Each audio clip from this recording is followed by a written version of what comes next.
One of the greatest liabilities of history is that all too many people fail to remain awake through great periods of social change. Every society has its protectors of status quo and its fraternities of indifferent who are notorious for sleeping through revolutions. Today, our very survival depends on our ability to stay awake, to adjust to new ideas, to remain vigilant, and to face the challenge of change. Martin Luther King. Ladies and gentlemen, welcome to the Inspired Word Cafe on Shaw TV.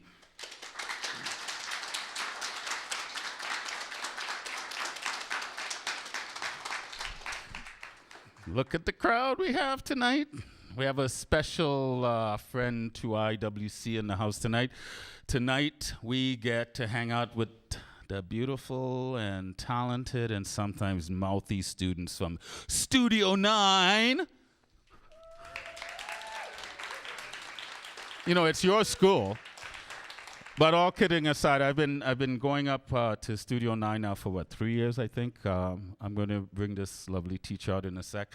But it's always good. We've had them last year, and it's good to have them back. And I think we have I think even more students that's going to participate and share some poetry and share some monologues. So, sit back, go get your popcorn, and enjoy. I'm going to just shut up and let my co-host handle the rest of this. I affectionately say she is our resident teacher. We have a few teachers now, but she's the first. And Heather and I connected through poetry, and then she's invited me up to Studio 9 to work with the kids on a variety of different things. And I love going up there. I don't get to go up as much as I used to, but I still love going up. So I'm glad you guys are here. I'm glad to see some of the parents here. So I invite you to sit back, enjoy. You guys, when you come up here, have fun with this. Let's just have a party in studio. And let's entertain the folks at home. This is an amazing woman and teacher. She's an amazing poet. Maybe we might hear something, but I know she wants to showcase her student, but that's just the kind of woman she is. And this is why I think we need more teachers like her. So I'm going to invite you to put your hands together for Heather Crown.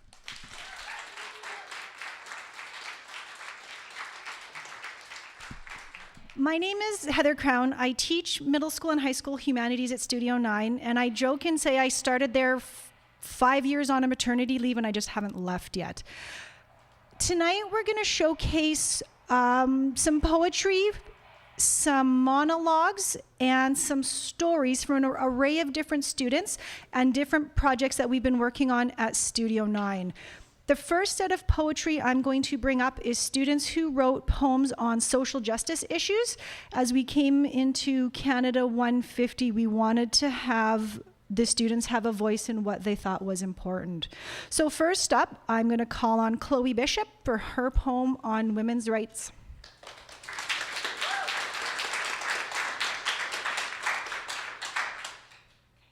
Hi, my name is Chloe Bishop. I'm a grade 9 student at Studio 9, and I have written a poem about abortion rights. The inspiration for this poem is what I see every day passing the hospital.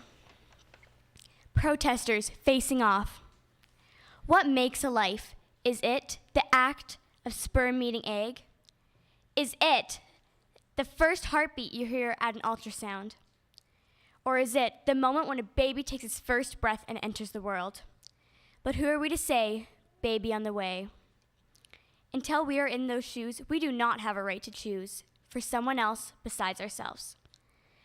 Protesters, turn off. Turn off your thoughts that will pull you ahead. Turn off your actions that will slowly spread. Turn off your words that have been said. With the woman that you see, she is ready to flee. And with the baby's life in their hands, do they even have any plans?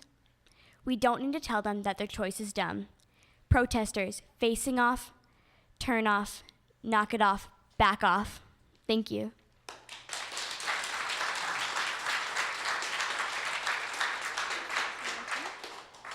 Next, I'm going to ask Nevada to come up for her poem entitled Wounded.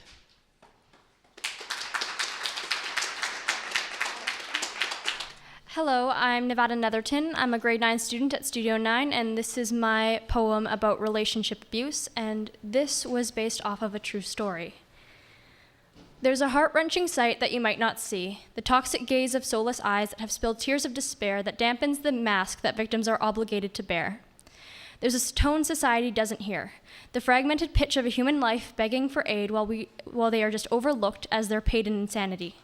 There's a scent that perhaps you don't smell, the scent of a crimson iron-infused liquid seeping from the wounds of the beaten and the broken, or maybe the salted tears that diminish from the colored orbs that carry a sense of depression with them. Maybe the touch has touched you, the touch of shattered glass against wounded feet opening wounds within the soul, or maybe the stab of fragmented memories ripping through your heart until it is just another tattered piece of cloth reminding you of the words they tell and the corrupted hell you've been through. There must be a taste your tongue has not tasted, the taste of wasted wine, crimson and salted liquids tripping over our taste buds, accompanied by the tension that stings our tongues. Where mouths run dry and all that remains is the cracked voice and bad taste left behind. Do you know what it feels like? Because it feels as if the sediment of your being were being torn into multiple scraps of meaningless fabric, as if you were hit with the hardest obstacles possible in your path. What runs through your mind? Sentences and exclamations, self-blame and self-hate programming itself into your brain while you try to tell yourself that you are okay, simple words and phrases the destructive fiend in charge has used to make you feel useless, to the point where you feel a secret insanity coming from your crumbling conscience. When a person fakes a smile, you can still see the broken soul through their eyes. You can still hear the shaking tone threaded through their voice. You can still smell the salted tears on their cheeks. You can still feel the tension and fear seeping through their mangled heart. You can still taste the sediment of self-blame, and normally you will think, they look so happy. Thank you.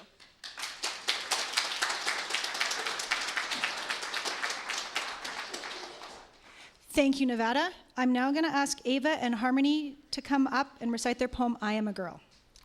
Hi, my name is Ava Clark, And my name is Harmony Smith, and we are grade 9 students at Studio 9. and our poem is entitled, I Am a Girl. Does a woman have to push and plead her way to have a right? We sit here saying, yeah, everyone has a right, but on the other side of the world, girls are being sold on the market and forced into marriage. It's not okay that being blonde means you're unintelligent. It's not okay that an hourglass figure is considered true beauty. Time is passing by and nothing has changed. People say that you don't have to wear makeup or wear tall shoes or have to wear uncomfortable clothing. But if a girl stops doing those things, they will be pushed down and be called ugly only because they don't match up to a perfect woman. I am a girl, and how am I supposed to feel knowing it's terrifying walking alone at night, waiting to be ambushed by the loneliness that every girl possesses? A war is going down. Women are getting hit down by their own insecurities. Trying to heal the wounds of another woman's cut. Bombs of beauty products and perfumes are going off, trying to kill a woman's true self. Girls' emotions are being passed around like a football, knocking down any other woman trying to protest. We are girls, and we are not perfect. We do not fit into society's perfect image, but we do believe in one thing. Girls don't need to hide who they are. They need to embrace their true selves. Don't stand in a mirror and count your flaws. Look in the mirror and see that you are perfect, no matter what society thinks. Thank you.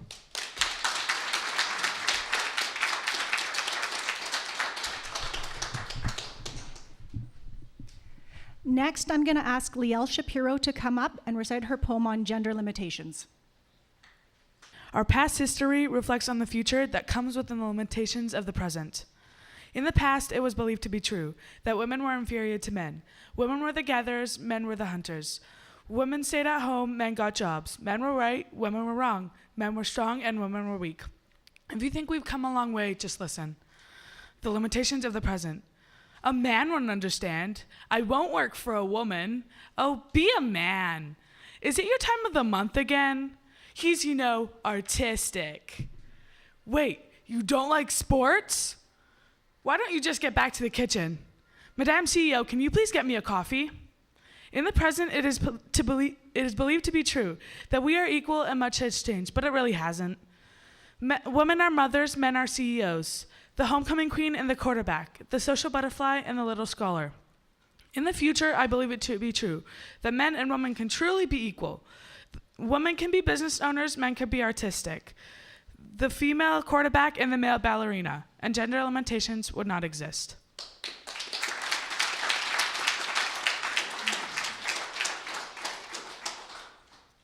Thank you, Liel. I'm now going to ask Liam to come up and recite his poem called Ink, Tin, and Old Food.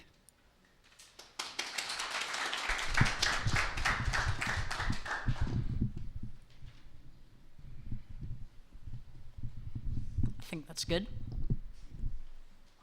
Can you hear me? Okay, good. So, I'm Liam, and am I the only one noticing, like, a certain trend here?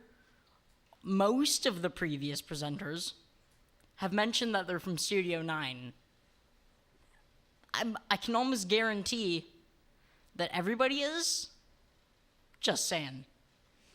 So, if you can guess what school I'm from, you win $1 million. Okay. And now with the poem. Is it a possibility that I could take a moment of your time to ask you a short question about individuality that we also make a crime? And without delay, I will ask, how would you feel if every day you were seriously abused sexually, physically, and mentally by people with no escape for the rest of your life? It may sound like hell, but it's a reality. It's our parents and friends who have no morality every single day because they aren't a heterosexual adult male. Can you taste the ink from the printer? It prints your instability. How can you feel the sharp edge of the can cutting you off from the right side of society? How about the smell of rot when courage goes stale and turns to fear because the printer is coming and you're the last piece of paper? However, I should say this only applies if you aren't a heterosexual adult guy. Why is it you follow me? I pretend not to care. I can only assume the best of intentions aren't in your air. The power is on and a wetness in your hair. You're almost at the cord, but which one is it? Which one? Which one? Which one? Its cord or yours. Both solve the problem, but create more wounds. Can you taste from the ink from the printer? It prints all insanity. It seems no one cares. And does it matter any longer? Because the printer is coming, and you're the last piece of paper. Thank you.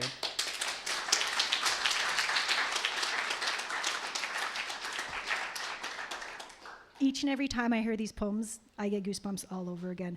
I'm next going to ask Morgan Crucial to come up and recite her poem, which is really untitled.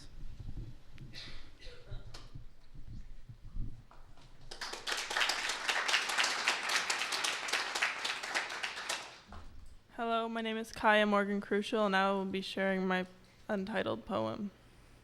Nothing fits, nothing's comfortable, nothing is safe. The same bed I've had for years is now uncomfortable, and I can't sleep, but I can't move because you might hear me and be able to read my mind and the crazy thoughts going through my head at this hour, wondering what it'd be like when. But I promised myself it's not the thoughts in my head that are keeping me awake. No late night questions. You're not the reason I'm laying here as I quake. It's not the thoughts in my bed. It's the bed, it's the bed. My favorite clothes don't fit, and I just don't get it. No matter how much I tear, scratch, I pick, I feel vulnerable. I feel like being able to walk down the street without having a mental breakdown should make me honorable. No, you're not a freak. There must be another reason you're shaking down to your feet. I'm sinking, drowning, searching for a hint or a word of what I am. Transgender, a burst of air in my lungs. Transgender, a word in my brain slowly driving me insane. Transgender, make me feel normal at first, but a freak in the end. Once they give a name to your sickness, it only gets worse. Transgender, what am I, girl, boy, neither, both, staring in the mirror at the body I loathe?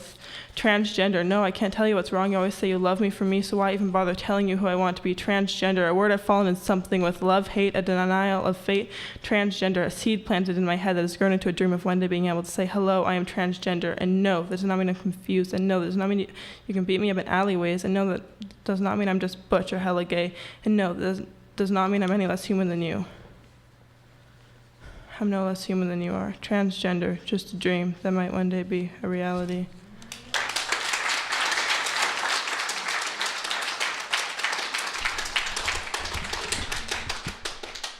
Thank you, Morgan. I'm next going to invite a newcomer up to my Free the Word stage and the Inspired Word Cafe stage. She's in grade 6 at Studio 9. Her name is Sophie, and she's going to share a poem about being you.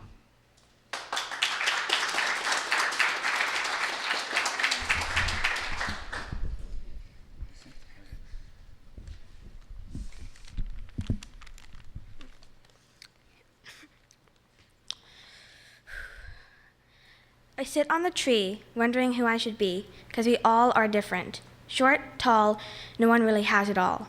So who I choose to be is only up to me. The school I choose may be different than the one you do. The color of my skin does not matter, it's who I am within. The color hair I choose may be ugly, may be cool, but that's not really up to you. These aren't the things that define me. It's how honest, how kind, or how helpful. Those are what define me. So though it may be hard, can you find a place for me in your heart? I sit on the tree, wondering who I should be. I don't know yet, but I guess I will see.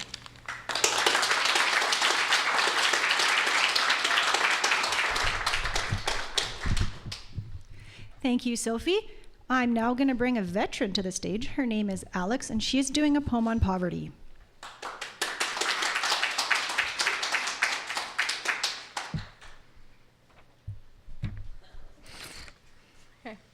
Hi, my name is Alex Soler, and I'm going to be reading you a poem called No Home, No Worries. Lying on the cold, bitter ground, disgusted. I wouldn't want that to happen to me. No privacy, no clothes, no place to call home. I wouldn't want that to happen to me. Can't dream, can't wish, can't wonder why. I wouldn't want that to happen to me. No love, no acknowledgement, no sense of hope. I wouldn't want that to happen to me. Full stomachs, warm beds, no limit to life. I would want that to happen to me. No worries, new styles, entertainment to please. I would want that to happen to me. To be seen, to be heard, and to have an opinion. I would want that to happen to me.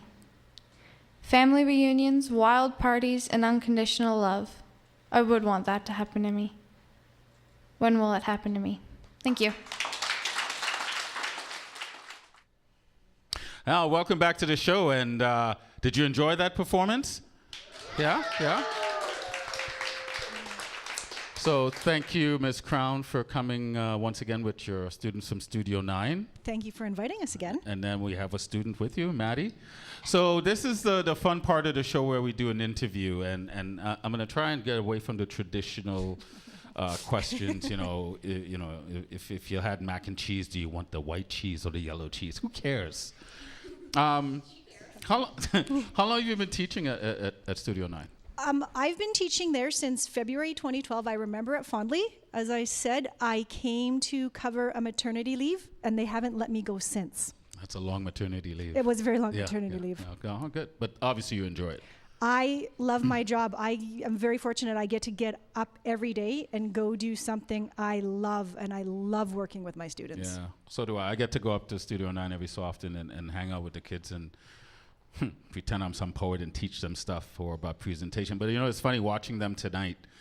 I don't think anyone forgot to introduce themselves. Yes. So obviously the lessons have been paying off.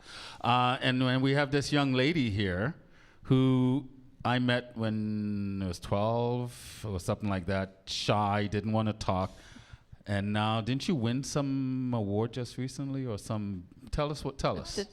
Did I win? Yeah. Yeah, I got accepted into academic summer camp that's being held in Newfoundland for a month. Oh, sweet. Because of your writing? Yes, my writing. I submitted okay. the first time I presented a poem. Oh, good. So what do you like about Studio 9? Well, I wake up in the morning and I actually like to go to school, so that's pretty cool.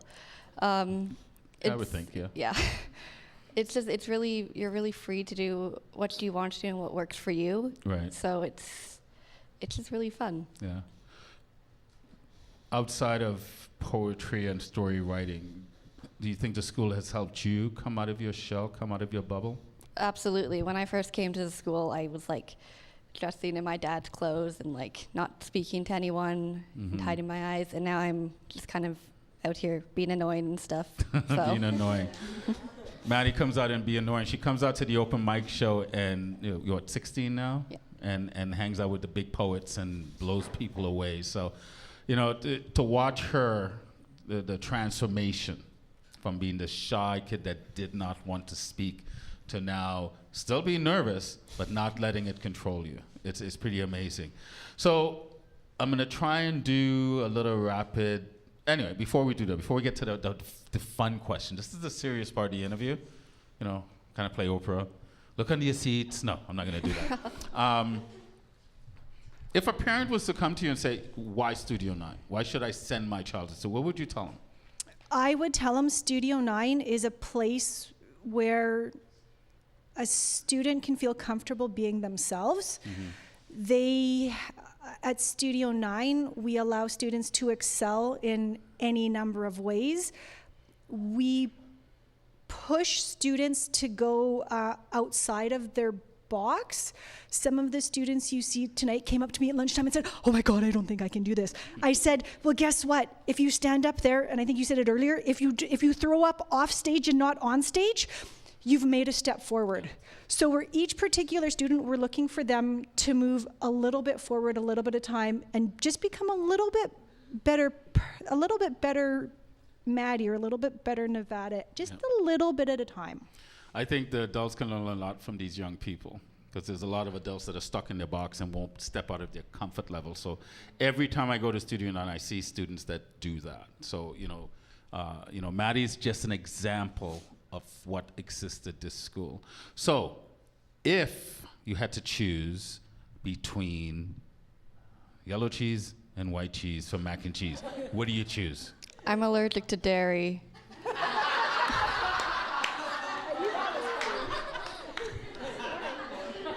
You set me up. You knew it was coming, you said nothing. All right, fine, okay. Cats or dog? Can I say both? No, you have to What? pick one. No. Okay, both. I have 2 cats and You 2 have two dogs. cats and 2 dogs, so you They're grew up with a awesome. lot of animals? Yeah, Yeah. lots of animals. It's a lot of big cuddling. You consider yourself a poet Probably. or a writer? Oh no. I'd probably say a writer because I do more than just poems. I just don't often speak them because they're not really spoken stuff. Who's your favorite artist? I don't know very many artists, so Miss Crown. That's a good answer. Yeah? The poets I hang out with are the classics, so Yeah. people like Luke in the audience, people go, oh, Shakespeare. No, I get to hang out with these kind of guys, so that's a good answer. She's writing report cards this weekend, so. See how smart they are? So if you were stuck on a desert island, outside of your husband, what's the one thing you think you'd need to have on that island to survive? Water. Besides the obvious. If you could pick one book or one poet that you were going to be stuck with, who would it be, you think? Besides me. I hate to say it. I think I'm going to go right back to that cliche and say Shakespeare. Shakespeare did so many things for the English language that we're still using his words today. We're still using, we're still studying his sonnets. His poetry and his plays endear to the human spirit. So I can still study Romeo and Juliet today with my students, and it can be for them still. And there's a lot of controversy. There's a lot of people who don't think he actually wrote his own work. I'd like to get to the bottom of that myself. Yeah, but I'd like to know that too. You ever see the movie Anonymous? Yeah. That kind of. Yeah, it was pretty It's good. interesting. So, what's the best thing about being a teacher? When you work with a student, whether they've been at this school for a long time or they're kind of brand new, and you're working with them, and all of a sudden you see that light bulb go on, and in some kids you actually, their eyes pop open, the big smile comes across their face, and you can tell that they get it. Yeah. That what you've been working for, that they get what you're trying to say, whether it be a multiplication table or whether it be a figurative language piece or whether they actually have gotten up on stage for the first time and they come off stage and they're grinning from ear to ear, and you know that you've had a part in helping them become that. That's cool. Yeah. So, iPhone or Samsung? Samsung. Oh, please, iPhone. Come on. Right? Oh, man. Why do I hang out with you guys? I don't know. What about you? iPhone. iPhone? Yeah, there you go. I still like you.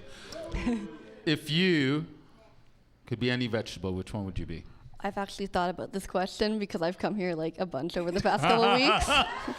I would be a carrot because I'm kind of like skinny and scrawny, and you could like, I think you could get my attention by like pulling my hair and pulling me up. I think that would work. I wouldn't say that with the boys in the crowd. Yeah. Anyway, what do you like most about writing? I just like how it's a way to not even share my thoughts, but get them out of my head, because I will feel like I have so much that's in there, and it's sometimes just like way too much is in there, and I need some place to put it. Put it down. Yeah. So I just like that. So when you go up to the mic now, how do you feel? I still get kind of nervous, but I feel a lot better when my friends are watching me and stuff, and I get just a little bit nervous, but now I know what I'm doing, I guess, and I'm not scared that what people are going to think anymore. Right. And then when you get off the mic, do you feel good? Not really. Okay, one day that'll come. Anyway, guys, once again, thank you so much for doing this again. We'll keep doing it every year. It's a lot of fun. It's one of my favorite weeks when I know the students are going to come, and hopefully it'll become a regular tradition, because this is the second year we've been doing this. So I'll practice next year. we'll talk about that.